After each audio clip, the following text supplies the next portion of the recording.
This week, the Norrköping Symphony Orchestra is conducted by Anu Tali. Welcome. Good to be here. Thank you very much. Did I pronounce your name correctly? Absolutely correctly. And you know, it's actually interesting that you ask, because for small nations it's very important. They notice immediately when somebody has a nice pronunciation about something in their language. So it's a great compliment.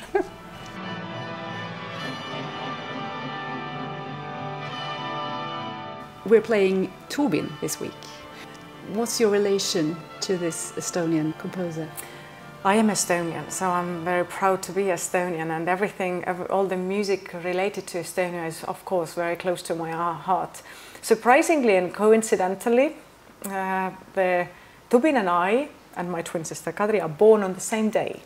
So that is the practical side of it.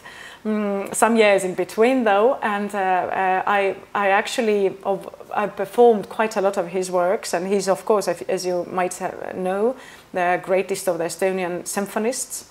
And you know, who might afterwards start arguing, some people also say he's Swedish, because you know, part of his life he did spend in Sweden, and not a small, Sweden played not a small part in his life, but rather large.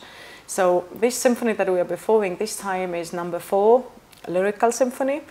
And why this title?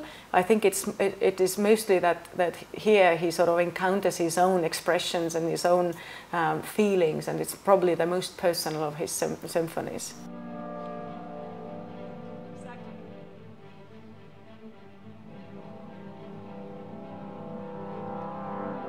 It was written in 1943. There is an interesting story of it. When the 1944 Tallinn was bombed with the Second World War, then it was just about when his score arrived in the Estonia concert hall. And as you know, Estonian concert hall was also bombed, but the manuscript, the score of the 4th symphony was kept in a locker or in a safe.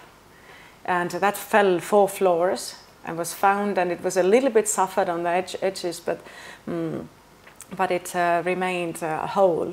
And of course, you know, everybody took it out with shaking hands, and that's how we have still the 4th symphony among us. And when it was the 44th year, then when Tubin fled to Sweden with many other Estonians, and he took the score with him.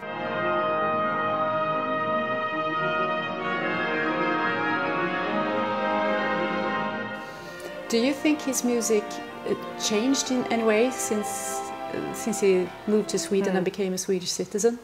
I think this symphony is one of his most classical ones. It has motives, it has themes, and they develop the themes and they repeat the themes. I think later on his symphonies become a little bit darker. I think when you listen to later, they become rather Shostakovich-y.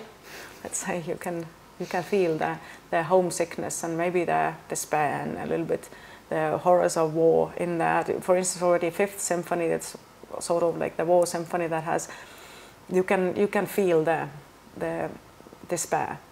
But here it's more a little bit, let's say, classical form very clearly, and nice melodies. Again, songs you can recognize many of the songs that actually have text on it. So if you sing this symphony, you'll do fine.